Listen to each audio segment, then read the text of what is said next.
நம்ம அன்றைக்கி வெள்ளிக்கிழமை இன்றைக்கி இங்கே சவுதியில் லீவு.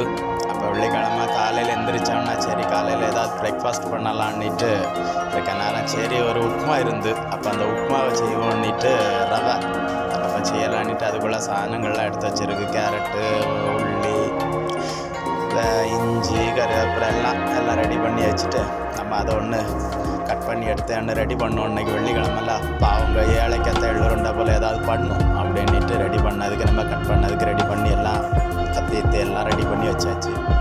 கட் பண்ணுவோம், கட் பண்ணி எல்லாம் ரெடி பண்ணி வச்சாச்சு. நம்ம கேரட் எல்லாம் ரெடி பண்ணி வச்சாச்சு. இனி அது ஒரு சின்ன ஒரு ரவை சரி பண்ணுவோம். நமக்கு அந்தளவு தெரியாது, இருந்தாலும் தெரிஞ்ச போல் காலையில் ஏதாவது சாப்பிடணும்ல. அப்போ அதுக்காக நம்ம எல்லாம் ரெடி பண்ணி எடுத்து கட் பண்ணி வச்சுருக்கு. சரி அடுப்பில் நம்ம இதெல்லாம் வச்சு நெய் ஊற்றி பண்ணோன்னிட்டு கொஞ்சம் நெய்யெல்லாம் ஊற்றுறோம். ஊற்றி எண்ணெய் ரவை சாதம் நம்ம கொஞ்சம் எண்ணெயில் கடையெல்லாம் போட்டுப்போம். கொஞ்சம் நெய்யில் பண்ணுவோம், கொஞ்சம் டிஃப்ரெண்ட்டாக பண்ணுவோன்னிட்டு கொஞ்சம் நெய்யை ஊற்றி எடுத்து பண்ணுவோம் அன்னைக்கு. அப்போ நெய்யை ஊற்றியாச்சு. நம்ம அடுத்தது கொஞ்சம் கடுகை போடுவோம். கடுகு போட்டு அதை தாளிப்போம். நம்ம அப்போ கடுகு போட்டாச்சு. கடுகு நீ கொஞ்சம் இதாகுதா கொஞ்சம் வெயிட் பண்ணுவோம். வெயிட் பண்ணிவிட்டு அப்போ கடுகெல்லாம் ஆயாச்சு. அப்போ நம்ம கட் பண்ணி வச்சுருக்க அந்த கருவேப்பிலை ஃபஸ்ட்டு கருவேப்பிலை போடுவோம். அப்படின்னா தான் அந்த கருவேப்பிலை கொஞ்சம் அந்த இதாகின பிறகு தான் அந்த நமக்கு அந்த ஒரு மணங்கிறது கிடைக்கும். அப்போ கருவேப்பிலை கொஞ்சம் ஆகணுன்னா நம்ம அந்த பச்சை மிளகா கட் பண்ணி வச்சுருக்கோம்ல அந்த பச்சை மிளகையும் உள்ளே போட்டு இந்த இஞ்சியும் கொஞ்சம் உள்ளே போட்டு எல்லாம் சேர்த்து வதக்கணும். அது கொஞ்சம் இதாகி வரணும். அப்போ நம்ம அந்த கேரட்டு கட் பண்ணி வச்சுருக்க அதை உள்ளே போட்டோம்னாக்கி அப்போ அந்த நெய் எல்லாம் சேர்த்து பிடிக்கும் அந்த கேரட்டில். அப்போ ஒரு ரொம்ப நேரம் வேண்டாம், கொஞ்சம் நேரம் அதை பிடிக்காத வரைக்கும் நம்ம கொஞ்சம் நல்லா அதை இலக்கி கொடுத்தா போதும். இலக்கி கொடுத்துட்டு ஒரு நிமிஷம் வச்சா போதும். அது கொஞ்சம் ஒரு இதாக இருக்க நேரம் அதுக்கப்புறம் நம்ம கட் பண்ணி வச்சுருக்க உள்ளி எடுத்து உள்ளே போட்டு அது நல்லா ஒரு விதம் நமக்கு அதாவது அந்த பச்சை வாடை தீர்ந்து இதாகிறது வரைக்கும் அந்த கொஞ்சம் நம்ம ஒரு பழுப்பு நேரத்தில் வர்றது வரைக்கும் அந்த இதை ஒன்று நல்லா வதக்கி எடுத்து அதை ரெடி பண்ணணும். அப்போ ரெடி பண்ணி வந்தோடனே அது கொஞ்சம் நம்ம இப்போ பாருங்கள் நமக்கு நல்ல இதாகிட்டு. அப்போ கொஞ்சம் தேங்காய் பொடி போடுவோம். இங்கே நம்ம ஊரை போல் ஃப்ரெஷ்ஷு தேங்காய் கிடைக்காது, அந்த பொடி தூவல் தான் கிடைக்கும். அப்போ தேங்காய் பொடியை போட்டு அந்த எண்ணெய் நெய்யில் எல்லாம் நல்லா மிக்ஸ் ஆக்கி எடுத்து வந்தோடனே நம்ம இங்கே தண்ணி ஏற்கனவே பிடிச்சி வச்சுருக்கோம். ஒரு 1.25 கிளாஸ் தண்ணி பிடிச்சி வச்சுருக்கோம். அப்போ அதை ஊற்றுவோம். 1.25 கிளாஸ்னாக்கி நமக்கு ஒரு கிளாஸுக்கு 1.25 கிளாஸ் தண்ணி வேணும்.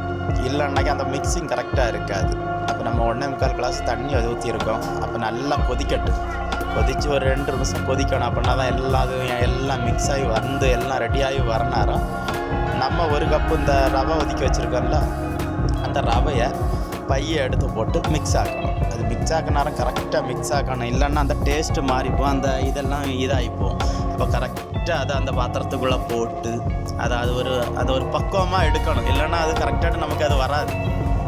இப்போ பாருங்கள், ஒரு கையை வச்சு நம்ம இளக்கிட்டே இருக்கோம், இன்னொரு கையை வச்சு போட்டுட்ருக்கோம். அப்போ அந்த தண்ணியும் கூடக்கூடாது, அந்த இதுவும் பண்ணாமல் அந்த ஒரு டெக்னிக்கலாட்டு அதை எடுக்கணும். அப்போ பாருங்கள், நம்ம அப்போ தண்ணி போட்டு எடுத்து வரணும். அந்த இது கரெக்டாக வந்திருக்கு பாருங்கள். அழகாக அப்படி எல்லாம் இளக்கி எடுத்து நல்லா நீட்டாக எடுக்கணும், கிண்டணும். அப்போ நம்ம எவ்வளோ தூரம் அதை நம்ம இது பண்ணுறோமோ அந்த அளவுக்கு நமக்கு எல்லாம் மிக்ஸ் ஆகி கிடைக்கும். அப்போ இதை ஒன்று நோட் பண்ணிக்கிடுங்க. அப்போ நல்லா அதை ஒன்று இளக்கி எடுக்கணும். பாருங்கள், நம்ம இப்போ பார்க்குறதுக்கு ஒரு அல்வா போல் கிண்டரை போல் இருக்கு, ஆனால் அல்வா இல்லை. அது நம்ம பண்ணுறது ரவை தான் பண்ணுறோம். சரியா? அப்போ இளக்கி எடுத்து அதை ஒரு நல்லா அந்த உள்ள அடியில் லேசாக அடி பிடிக்கும் பாருங்கள். அந்த அடி பிடிக்கிறத கொஞ்சம் இளக்கி கொடுக்கணும்.